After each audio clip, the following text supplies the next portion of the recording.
আপু, তুমি সুন্দর মেয়েদের ছবিগুলো ছিঁড়ছো কেন? চুপ কর।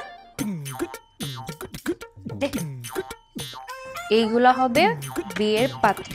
শোন, তুই কাউকে কিছু বলবি না, কিচ্ছু দেখিসনি, ঠিক আছে?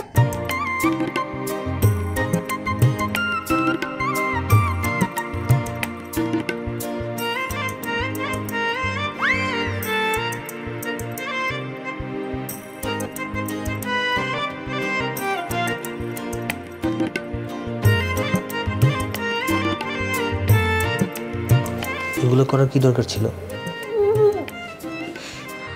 আরে বেশ করছি তো করবো না।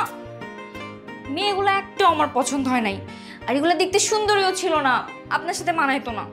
তাহলে কার সাথে মানাতো? আরে ওই যে আপনাকে বলছিলাম না, আমার মতো, মানে আমি তো ওয়ান পিস, কিন্তু আমার মতো যদি সেকেন্ড পিস খুঁজে পান তো। হাতটা ছাড়েন না, আমি আপনাকে ডেমো দেখাই, আসেন দেখেন। আমাদের দুইজনকে অনেক সুন্দর মানিয়েছে, তাই না? হ্যাঁ, আমি এটাই বলতে চাচ্ছিলাম। আমি তো ওয়ান পিস, আমার মতো সেকেন্ড পিস খুঁজে পেলে আমি আর ছবিগুলো ছিঁড়তাম না।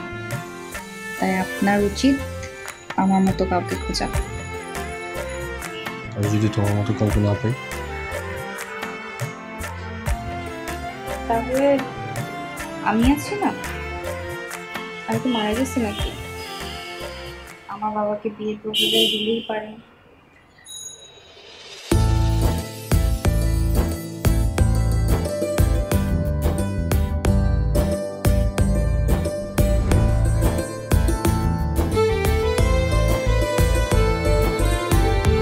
আসলে আপনার সাথে আমার একটা ইম্পর্টেন্ট কথা ছিল। বলেন স্যার, বলেন। আঙ্কেল, আমার মনে হয় কবিতা আমাকে পছন্দ করে। ইনফ্যাক্ট আমিও কবিতাকে পছন্দ করি। আমার কবিতাকে বিয়ে করতে কোনো আপত্তি নেই। আমার মনে হয় আপনি যেহেতু আমার বিয়ের জন্য পাত্রী খুঁজছেন, তাই এদিক সেদিক খোঁজাখুঁজি না করে আপনি আমাদের বিয়ের ব্যাপারে একটা ডিসিশন নিতে পারেন চাইলে।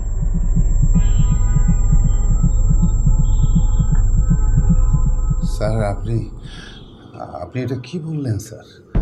না না, আপনার সাথে আমার মেয়ের বিয়ে দেওয়া কখনোই সম্ভব না, এটা অসম্ভব। প্লিজ আমাকে ক্ষমা করবেন। কিন্তু কেন? কোনো কারণ তো অবশ্যই আছে। কারণ আপনাকে জানতে হবে কেন? আপনি যদি ভেবে থাকেন যে আপনার বাসায় আছি বলে আপনি করুণা করবেন, যখন যা ইচ্ছে প্রস্তাব দেবেন, আমার মেয়ের বিয়ে আমি আপনার সাথে কখনো দিতে পারবো না স্যার। আপনি যদি এরকম ভাবেন তাহলে বলে দেন, আমরা আপনার বাসা ছেড়ে চলে যাই। না না আঙ্কেল, এরকম কিছুই না। আপনি ভুল বুঝছেন। আমি আসলে না বুঝেই বলে ফেলছি। আমি সরি আঙ্কেল। আমারও আগে ভাবা দরকার ছিল। আপনার যদি একটা পছন্দের অপছন্দের ব্যাপার থাকে, তাই না? আমার আঙ্কেল মাথায় কাজ করে না, কখন যে কি বলে ফেলি।